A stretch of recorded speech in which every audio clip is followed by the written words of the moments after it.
সরকারি চাকরিতে কোটা পুনর্বহালের প্রতিবাদে ক্যাম্পাস ছেড়ে রাজপথে নেমে বিক্ষোভ করেছে বিভিন্ন বিশ্ববিদ্যালয় ও কলেজের শিক্ষার্থীরা। শনিবার 1 থেকে 1.5 ঘন্টা ধরে ঢাকা টাঙ্গাইল, ঢাকা রাজশাহী ও কুষ্টিয়া খুলনা মহাসড়ক অবরোধ করে বিক্ষোভ করে তারা। এতে 3টি মহাসড়কেই তৈরি হয় তীব্র যানজট, ভোগান্তিতে পড়ে হাজারো মানুষ। উচ্চ আদালতের নির্দেশে সরকারি চাকরিতে মুক্তিযোদ্ধা কোটা পুনর্বহালের প্রতিবাদে শনিবার ক্যাম্পাস থেকে রাজপথে নেমে আসে বিভিন্ন বিশ্ববিদ্যালয় ও কলেজের শিক্ষার্থীরা। কোটা বাতিল করে মেধার ভিত্তিতে নিয়োগ দেওয়ার দাবি জানান তারা। দুপুর 12টার দিকে ঢাকা কলেজ থেকে মিছিল বের করে শিক্ষার্থীরা। নীলক্ষেত, আজিমপুর হয়ে আবার ক্যাম্পাসে ফিরে আসে তারা।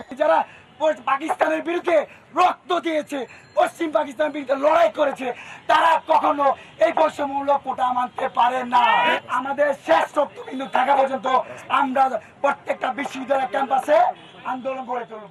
সকাল 10:30টার দিকে ক্যাম্পাস থেকে ঢাকা টাঙ্গাইল মহাসড়কের আশিকপুর বাইপাস এলাকায় অবস্থান নিয়ে বিক্ষোভ শুরু করেন মাওলানা ভাসানী বিজ্ঞান ও প্রযুক্তি বিশ্ববিদ্যালয়ের শিক্ষার্থীরা। তারা তো অন্যান্য ক্ষেত্রে সুযোগ সুবিধা পাচ্ছেনই, যদি কোটা ব্যবস্থা বহাল থাকে তাহলে তো পুরো ছাত্র সমাজটাই বধির হয়ে যাবে। দক্ষ জনশক্তি করার জন্য দরকার মেধার মূল্যায়ন। তাই আমরা চাই বৈষম্যের দূর হোক, সাম্যের জয় হোক।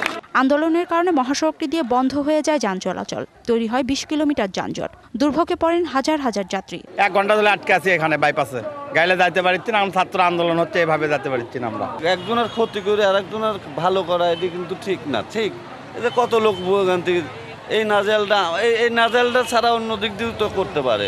1.5 ঘন্টা পর দুপুর 12টার দিকে ঢাকা টাঙ্গাইল মহাসড়কের অবস্থান ছেড়ে দেয় আন্দোলনকারীরা। পরে ধীরে ধীরে স্বাভাবিক হয় যান চলাচল। বেলা 11টা থেকে 1 ঘন্টা ধরে ঢাকা রাজশাহী মহাসড়ক অবরোধ করে বিক্ষোভ করে রাজশাহী বিশ্ববিদ্যালয়ের শিক্ষার্থীরা। বৃষ্টির মধ্যে বেলা 11টা থেকে 1 ঘন্টা কুষ্টিয়া খুলনা মহাসড়ক আটকে পদযাত্রা ও সমাবেশ করে ইসলামী বিশ্ববিদ্যালয়ের শিক্ষার্থীরা। একই দাবিতে বিক্ষোভ করেছে রংপুরের বেগম রোকেয়া বিশ্ববিদ্যালয়ের শিক্ষার্থীরা।